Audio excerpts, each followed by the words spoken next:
Yo, what's good YouTube? This video was a bit more lousy than usual, but I didn't want to just leave you guys with no content, so I just quickly recorded something last minute just whilst I was here, and I hope you guys enjoy.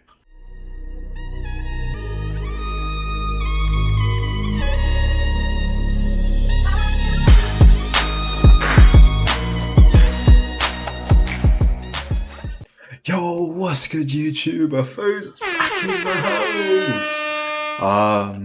Yeah, anyways, today's video we're watching is, let me show you guys, is get ready to play GTA 6 for the next 20 years. I can't lie, when it comes out, yeah, we will probably be playing it for the next 20 years, I'll be real. Without a doubt, we're going to be stuck playing Grand Theft Auto 6 for 10 to 15 years, and maybe even more. 100. Yeah, that's probably not what you want to hear. Aside from the obvious fact that you and I don't want to play the exact same Grand Theft Auto game for 20 years, from a business point of view, it doesn't make sense either. Why would Rockstar even want to do this? They could make way more money if they just pumped out games over and over again. GTA 5 is still selling 20 million copies a year. I couldn't even 20 million still. believe it when I read it. And although releasing a new game every year is unrealistic, every 5 years is certainly doable, and they'd be raking in billions. Call of Duty constantly releases the same garbage, but still manages to be the best-selling game every year. Bro, forget COD. The amount of the sports games, bro. Like the amount of sports games. Just, each year, like Madden, 2K, FIFA, or whatever they call it now. But it's still FIFA, but it's just a different name. So why not do the same? And then it hit me. All the other companies pretend they're doing all they can to make a good game while realistically just being lazy because they know they can still sell copies. But on the other hand, Assassin's Creed Shadows weren't too bad though. and Rockstar actually wants to make improvements and only release 10 out of 10 games. That looked so good, I can't lie. Not because they're some ethically sound company who wants us all to have a bunch of fun. I'm not delusional. But while these other companies have been profiting off of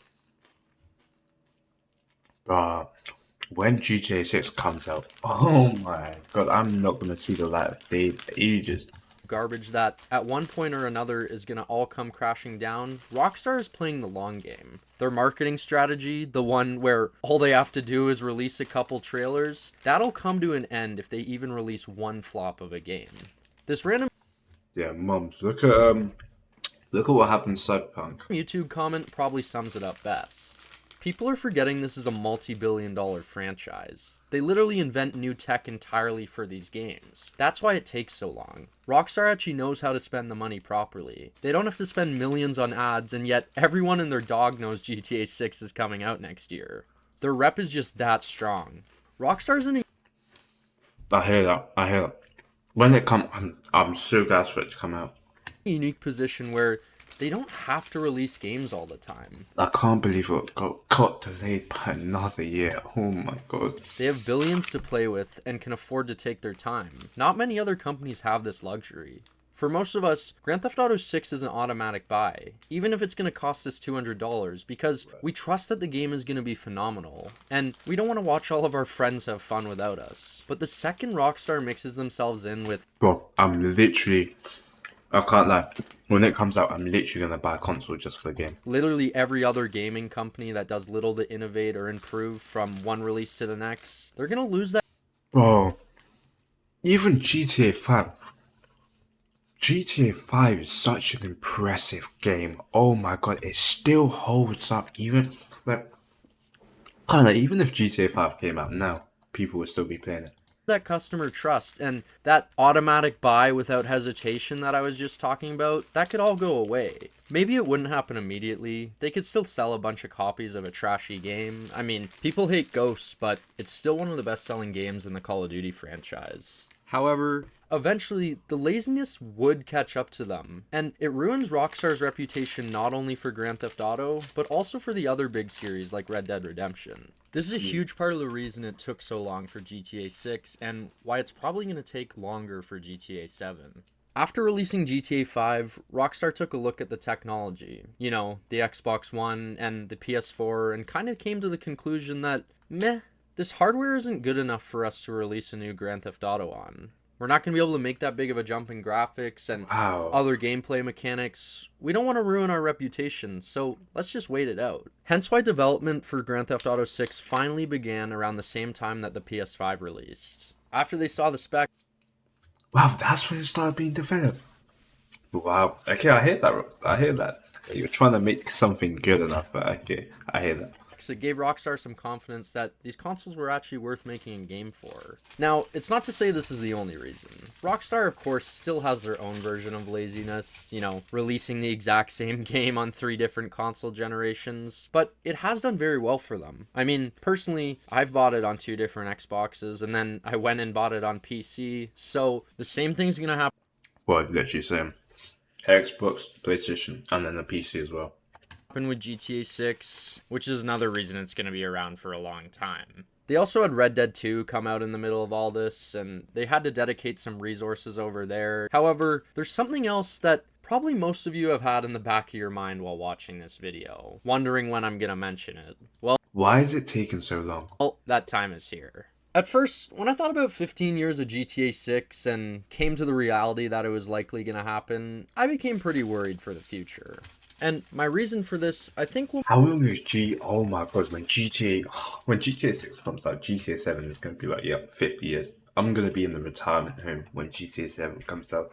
Make a lot of you mad, so controversial take here. I've always thought the single player for Grand Theft Auto 5 was great, but to be perfectly honest, I've never really found the online to be anything that special. The reason I say this is because it's going to be a long 20 years if GTA 6 Online is just a copy and paste of GTA 5 Online. I've talked about this a couple times in my videos, so I'm not going to dwell on it for too long. It's not... I feel like now it's a bit dead, but like back in the day, online was like, oh my god, but now it's just, to say I hate online because I don't, but you know how people talk about the 2-week Minecraft phase? That's kind of how I always felt about GTA Online. What? My friends and I would play for a week or two once a year, but there's just better multiplayer experiences out there. Even when the game first came out, aside from a couple of heists, nothing really stood out to me as that impressive or anywhere near the same quality as the story missions.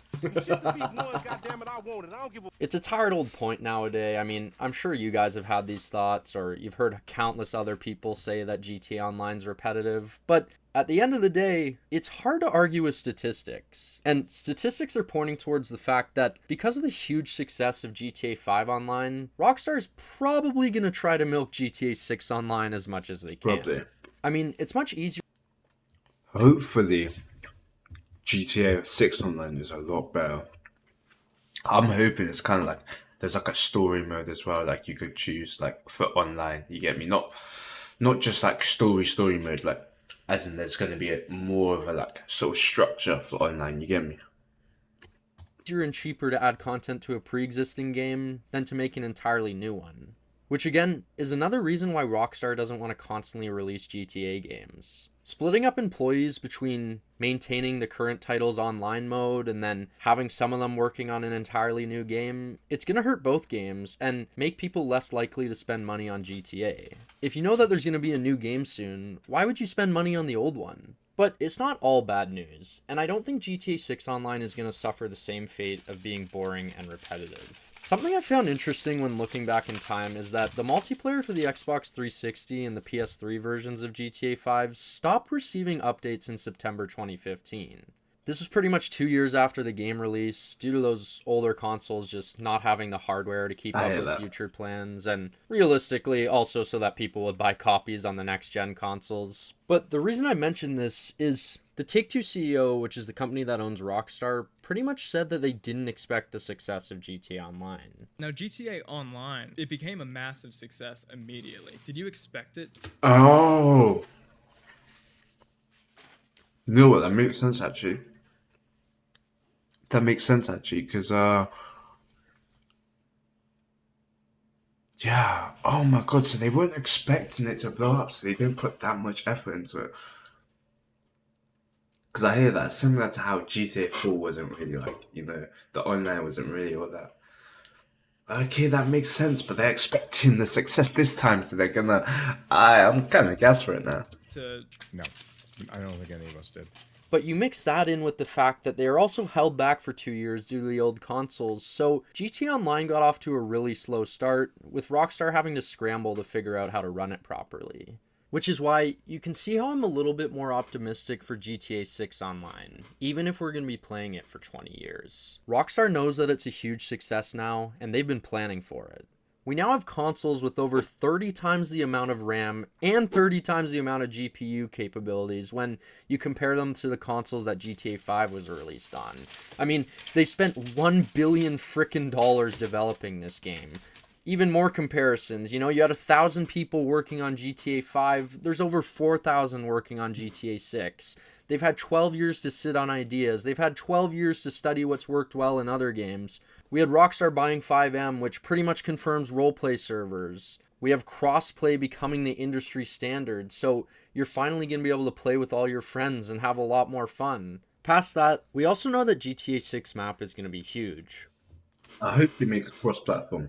Like, I hope it's not like, or at least make it Xbox, PC compatible, you get me? Which gives them a lot of area to work with for GTA Online updates. And this should hopefully give us different storylines depending on what part of the maps you're in, also meaning that we're going to get to interact with a bunch of different characters. So, while it is extremely likely that we're going to be playing GTA 6 for years to come, I think the game's going to have a lot better longevity than GTA 5 did. There's no chance they copy and paste GTA 5 Online into 6 because it would lose them so much money and respect with people getting bored of it way too quickly. And sure, at some point along the way, people are going to get bored of GTA 6. It just happens with every game. But with the sheer amount of content that we can expect from Rockstar, and then you add on top the community being given the ability to make custom game modes and roleplay servers, I think we're looking at something pretty good. Like I said, GTA 5 being around for so long kind of made This shit, mark my word, this GTA is gonna have a better run than Fortnite, bro. Or COD, or anything, bro. me dislike the game, but for GTA 6, it'll be different. And if you're still not convinced, let me offer some additional GTA 6 is gonna be prime Rockstar. proof that, to be honest, I'm kind of surprised nobody is talking about. There was an interesting Bloomberg article from a couple years ago that I'm going to read a little bit from. Original plans for Grand Theft Auto 6, codenamed Project Americas, were for it to be more vast than any Grand Theft Auto game to date, with early designs calling for the inclusion of territories modeled after large swaths of North and South America. But in its current state, the main map has been cut down to a fictional version of Miami and its surrounding areas. If GTA 6 is going to be around for a long time, we definitely are going to need map expansions, but the article kind of makes it seem like the whole Project Americas thing has been scrapped. But something else that I found actually points to the fact that it's still going to happen. There was this What's modding Project project America? that brought Liberty City to GTA 5, you know, updated graphics, more enterable buildings, stuff like that, but Rockstar took it down immediately. Some believe that this is because of GTA 4 remasters in the works, but it's also possible that Liberty City could be added to GTA 6, and Rockstar didn't want to ruin the excitement. And I think this sounds pretty reasonable based on the fact that they were originally planning something like this. Now, to be fair, this is mostly just my speculation. However, imagine how crazy people would go if Nico returned in GTA 6, or even if we just got a little snippet of Liberty City. All in all, I could be completely wrong. I'm rarely optimistic about many things, especially in the video game industry, but with Rockstar, I just trust them, and historically, that has been the right thing to do. However, let me know your thoughts in the comments, and subscribe to help me feed my family. I can't lie. I feel like when GTA 6 comes out, it's gonna be mad. Like, it's actually gonna be crazy when GTA 6 comes out. Anyways, hope you guys have enjoyed the video. Afosa. Peace out.